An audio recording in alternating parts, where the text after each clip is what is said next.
नमस्ते दोस्तों। आज सुनिए हिंदी की वरिष्ठ कथाकार पवित्रा अग्रवाल की लिखी हुई कहानी दीप जल उठे। पवित्रा अग्रवाल जी हिंदी कथा जगत का एक जाना पहचाना और प्रसिद्ध नाम है। लघु कथाएं लिखना भी उनके लेखन की विशेषता है। प्रस्तुत है कहानी मेरी ज़बानी। मैं हूँ सीमा सिंह। दीपावली में 4-5 दिन शेष थे। हर घर में सफाई अभियान चालू है। लोगों में, खास तौर पर बच्चों में उत्सव का उत्साह अभी से नज़र आ रहा है। घर सजाए जा रहे हैं, नए कपड़े खरीदे जा रहे हैं, पकवान बनाए जा रहे हैं। किंतु मेरे मन में तो सन्नाटा छाया है। दीपावली के दिन तो मन और भी उदास हो जाता है। सबके बीच व्यस्त रहने का प्रयास करती हूँ, किंतु मन फिर भी बेहद अकेला सा हो जाता है। कहीं दूर चले जाने को मन करता है, किंतु शूल तो मेरे अंदर छिपा है। कहीं भी चले जाने से उसकी चुभन तो कम नहीं होगी। आदमी अपने आप से नहीं भाग सकता। जीते जी इस वेदना से छुटकारा न पा सकूंगी। पिछले 2 वर्षों से तो मेरी पीड़ा बढ़ी ही है। वो हादसा मैं भूल नहीं पाती। दिवाली से 2 दिन पहले शाम को मैं व शलभ के पिता घर के बाहर बने अपने छोटे से बगीचे में बैठे चाय का आनंद ले रहे थे।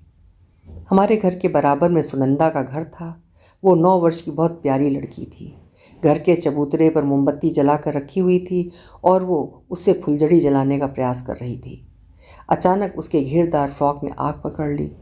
उसके चिल्लाने की आवाज़ सुनकर शलभ के पिता ने आसपास पानी ढूंढा, जो कि कहीं नहीं था। उन्होंने खींचकर किसी तरह फ्रॉक उतारना चाहा था।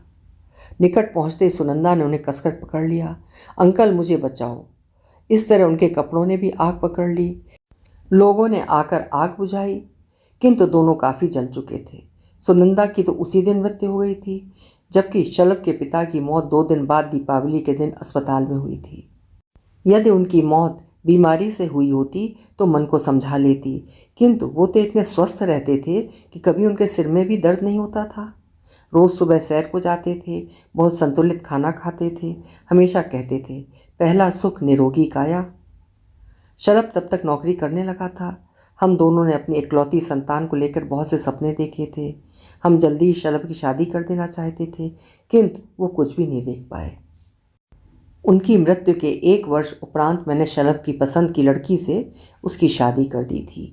वो हमारी बिरादरी की नहीं थी, किंतु मैं शलभ का दिल नहीं दुखाना चाहती थी। बिना लेन देन के सादगी से शादी संपन्न हुई थी।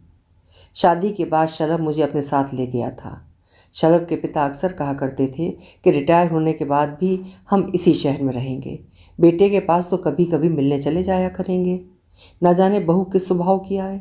साथ रहने पर यदि बेटे बहू द्वारा उपेक्षा या अपमान हुआ तो यह चोट बहुत गहरी होगी और मरते दम तक वो घाव नहीं भरेगा। किंतु वो तो बीच रास्ते में ही साथ छोड़ गए। अकेली रहना मेरे लिए संभव नहीं था और न ही शलभ मुझे अकेली छोड़ने को तैयार था। अतः साथ जाना ही पड़ा। बहू की पहली दीपावली थी। वो इसी शहर में पली बढ़ी थी। यहीं उसकी मित्र मंडली थी। दीपावली मनाने की उसने कई योजनाएं बना रखी थी, लेकिन जब उसे पता चला कि हमारे यहाँ दीपावली नहीं मनाई जाती तो वो उदास और खिन्न हो गई। बाद में उसकी बातों से ज्ञात हुआ कि दिवाली पर कई दिनों तक उसकी मित्र मंडली में ताश की महफिल जमती थी। शादी के बाद ना तो वो अपने घर महफिल जमा पाई और ना ही शलभ किसी पार्टी या डिनर में जाने को तैयार हुआ। इसका उसे हमेशा मलाल था। दीपावली के दिन मैं कभी कुष्ठ आश्रम में तो कभी वृद्ध आश्रम में खाना खिलाने चली जाती थी। 2-3 वर्ष ऐसे ही गुजर गए। फिर दीपावली न बनाए जाने पर बहू ने मुंह बनाना व ताने देना शुरू कर दिया था। कुछ वर्ष पहले दिवाली पर उसकी एक सहेली बाहर से आई थी। घर पर कुछ रौनक न देख कर ही शायद उसने पूछा था, दीपावली की सब तैयारी हो गई? मुंह बिचकार कर बहू ने कहा था, जब से शादी हुई है तब से ये दिन हमारी ज़िंदगी में मनहूसियत लिए आता है। इस दिन हमारे ससुर जी की मृत्यु हुई थी, अतः दीपावली के दिन हम उनका मातम मनाते हैं। उसकी सहेली ने अचकचा कर मुझे देखा था और उंगली चिढ़ाकर उसे टोका था, ये क्या बोल रही है? तेरी सास सुनेंगी तो उन्हें दुख होगा। बहू की बात सुनकर मुझे रोना आ गया था।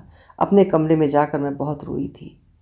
शाम को शलभ ने पूछा था, माँ आज तुम सुस्त दिख रही हो, तुम्हारी तबीयत तो ठीक है?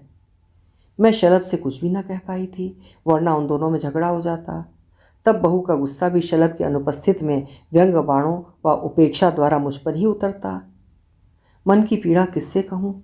शलभ से भी कहना नहीं चाहती थी, अपने घर की बात किसी बाहर वाले से भी नहीं करना चाहती थी। ऐसे में अगर एक बेटी होती तो मेरी व्यथा समझकर मुझे सांत्वना देती। बस मैं मन ही मन घुटती रहती हूँ।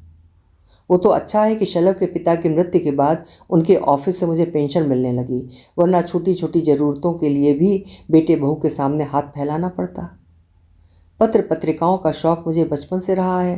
घर खर्च में मैं कटौती कर लेती थी, किंतु पत्रिकाएं खरीदने में कभी कंजूसी नहीं की।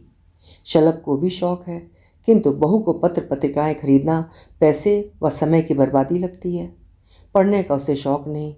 पढ़ने की बात चले तो वो ये कहना कभी नहीं भूलती कि किसके पास किससे कहानियाँ पढ़ने का फालतू समय है। कुछ सिलाई कढ़ाई बुनाई करो तो घर में काम भी आए। पत्र पत्रिकाएं पढ़ना मैं छोड़ नहीं सकती, यही मेरा सहारा है। पत्रिका वाले को पैसे हाथ के हाथ ही दे देती हूँ, अतः वो अधिक कुछ कह नहीं पाती। घर बेटे का नहीं बहू का होता है, उसके साथ तालमेल बिठाने का प्रयास करती ही रही हूँ, फिर भी स्वयं को स्वतंत्र महसूस नहीं कर पाती। अब तो बहू 2 बच्चों की माँ बन चुकी है। रीता 5 वर्ष की है और मीता 4 की। जैसे जैसे बच्चे बड़े हो रहे हैं, दूसरों को उत्साह से दीपावली मनाते देख वे भी इस त्यौहार को धूमधाम से मनाना चाहते हैं। वे भी चाहते हैं घर खूब सजाएं, नए कपड़े पहनें, घर में तरह तरह के पकवान बने, सब मिलकर पटाखे फुलझड़ी छुड़ाएं, बाहर रोशनी देखने जाएं। उनकी ये इच्छा गलत भी नहीं है। पिछले वर्ष रीता अपनी माँ से जिद कर रही थी तो वो बड़बड़ाने लगी। न जाने ये मातंग कब तक मनाया जाता रहेगा। मैंने अपना मन तो मार लिया, क्या बच्चों को भी ऐसे ही अपनी इच्छाओं का गला घोंट कर जीना होगा? नहीं मिलेंगे पटाखे। इतनी बार समझाया है कि हमारे यहाँ दीपावली नहीं मनाई जाती, समझती ही नहीं है। और उसे थप्पड़ मारकर बहू ने दूर ढकेल दिया था। शाम को शलभ के आते ही रीता ने शिकायत की थी, पापा माँ बहुत गंदी है, मुझे मारती है, आप उससे बात मत करना। शलभ के पूछने पर बहू ने बताया, सारा दिन मुझे परेशान करती है कि पटाखे दिलाओ, दिवाली मनाओ। मुझे गुस्सा आ गया तो मैंने 2 हाथ मार दिए। बच्चे तो जिद करते ही हैं, लेकिन उन्हें दूसरी तरह से भी तो समझाया जा सकता है। जैसे पटाखों से आग लग जाती है, बच्चे जल जाते हैं। असल में तुम समझाना नहीं चाहती, क्योंकि दीपावली का न मनाया जाना बच्चों से ज़्यादा तुम्हें अखरता है। अखरता है तो क्या गलत है? लोग हंसने खुश होने के बहाने ढूंढते हैं, यहाँ खुशी के इस त्यौहार पर भी मुंह लटका कर बैठे रहो। लोग बच्चों को खुशी देते हैं, मेरे बच्चों को इस दिन डांट फटकार मिलती है, कहकर बहू आंसू बहाने लगी थी। देखा जाए तो बहू ने जो कुछ कहा गलत नहीं था। शलभ के पिता की मौत दीपावली के दिन हुई थी, इसमें मेरा क्या दोष है? ये पर्व हमारे यहाँ नहीं मनाया जाता क्योंकि मन में कोई उत्साह नहीं था।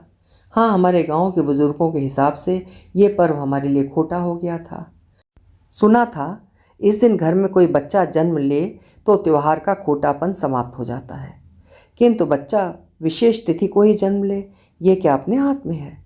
ये परंपरा क्या मेरी डाली हुई है? फिर भी ये रिवाज पसंद नहीं है तो इसे तोड़ दो। कई बार मैंने उसे कहा भी कि बच्चों की खुशी के लिए दिवाली मना लो, सच मुझे जरा भी बुरा नहीं लगेगा, लेकिन वो पहल भी नहीं करना चाहती थी। मुझे जली कटी सुनाने, बच्चों को मारने पीटने से क्या फ़ायदा है? रोती हुई रीता को पड़ोस की दुकान से मैं कुछ फुलझड़ियाँ व चक्री आदि दिला लाई थी, तो उसके चेहरे की खुशी देखकर मुझे बड़ा संतोष हुआ था।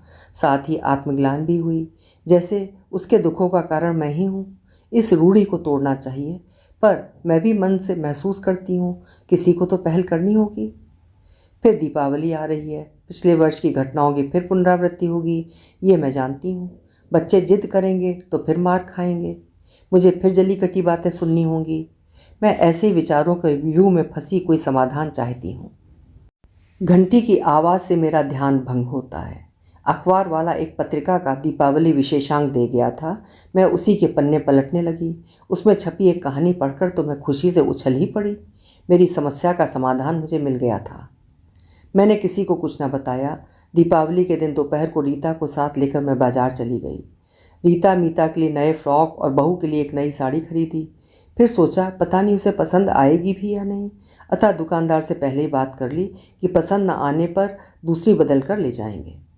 शलभ के लिए कमीज खरीदी, कील, बताशे, पटाखे, मिठाई, दिए, मोमबत्तियाँ वगैरह भी खरीदी। सामान से लदी रिक्शा करके शाम को मैं घर आई। आते ही रीता मीता को नए फ्रॉक पहनने को कहा, शलभ को कमीज दी, सकुचाते हुए बहू को साड़ी दी। बेटा पसंद ना आए तो बदल कर दूसरी भी ला सकती हो, मैं इसी शर्त पर लाई हूँ। तुम लोग तैयार हो जाओ, मैं खाने की तैयारी करती हूँ। आज से हर वर्ष हम उत्साह से दिवाली मनाएंगे। बहू आश्चर्यचकित थी। शलभ असमंजस में कभी मुझे कभी अपनी पत्नी को देख रहा था। आखिर वो चुप न रह सका। माँ, माजरा क्या है? सबको मालूम है हम दिवाली नहीं मनाते, फिर दिवाली मनाने का ये निर्णय अचानक क्यों? इस बार तुमने वृद्धाश्रम को खाना भी नहीं भेजा। माँ, हमसे कुछ गलती हो गई क्या? नहीं बेटे, तुम लोगों से कोई गलती नहीं हुई है। ये फैसला मेरा अपना है।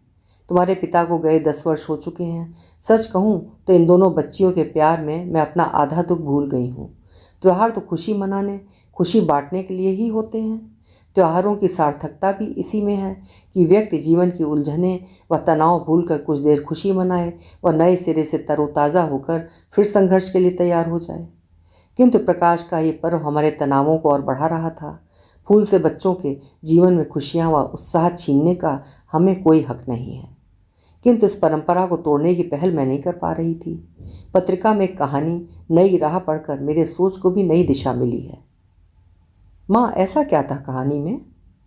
कहानी में लिखा था, जब हम जन्म व मृत्यु दिवस तारीख के हिसाब से मनाते हैं तो किसी स्वजन की मृत्यु, त्यौहार, होली, दिवाली के दिन हो जाने पर उस मृत्यु को त्यौहार से क्यों जोड़ लेते हैं? यदि वो दिन भी तारीख के हिसाब से याद रखें तो त्योहारों को खोटा होने से बचाया जा सकता है। तुम्हारे पिता की मृत्यु 15 नवंबर को हुई थी। ये एक संयोग ही था कि उस दिन दिवाली भी थी, लेकिन उसके बाद एक बार भी दिवाली 15 नवंबर को नहीं पड़ी। इस वर्ष तो 10 नवंबर को ही दिवाली है। आज हम भी दिवाली मनाएंगे।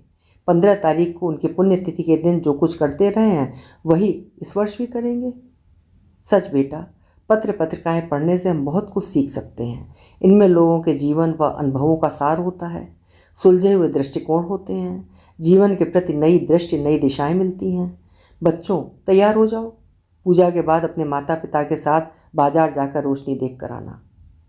तभी मैंने महसूस किया बच्चे बड़ी हसरत से पटाखों को देख रहे हैं जो अभी तक मेरे ही हाथ में थे। लो बच्चों, ये पटाखे, लेकिन इन्हें अपने पिता के सामने ही जलाना। हाँ, एक बाल्टी पानी भी अपने पास ज़रूर रखना चाहिए, है ना दादी? रीता ने पूछा। अरे हाँ, मैं ये बताना तो भूल ही गई थी। मेरे इतना कहते ही सब हंसने लगे थे। मैंने देखा बहू उस पत्रिका के पन्ने पलट रही थी जिसकी वजह से इस घर में इतने वर्षों के बाद अचानक दीपावली के दीप जल उठे थे। अभी आप सुन रहे थे पवित्रा अग्रवाल जी की लिखी हुई एक सकारात्मक और सुंदर सी कहानी, दीप जल उठे। उम्मीद है कहानी आपको ज़रूर पसंद आई होगी। कल फिर मिलेंगे।